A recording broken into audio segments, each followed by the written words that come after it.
தமிழ்நாடு சட்டமன்ற தேர்தல் 2026 23 ஏப்ரல் 2026. அது நாளைக்கு தான். இந்த 2026 தேர்தல் தான் அதிகபட்ச இளைஞர்களை கொண்டு வந்திருக்கு. நிறைய மாற்றங்களும் வரும் நினைக்கிறோம்.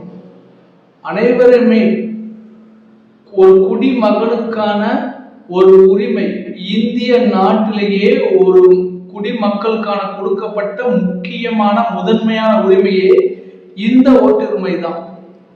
கண்டிப்பா மறக்காம எல்லோரும் போய் நம்மளோட ஓட்டை பதிவு பண்ணுவோம். உண்மையாக நேர்மையாக யாரிடமும் கையேந்தி பணம் வாங்காம நமக்கு பிடிச்சவங்களுக்கு நம்ம தேடி போய் ஓட்ட போடலாம்.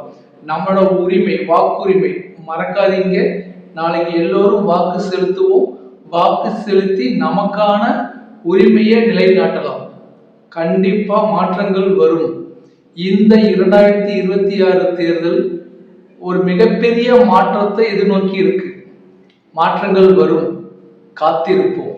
மறக்காம ஓட்டுரிமை போய் போட்டுட்டு வாங்க, மறந்துடாதீங்க.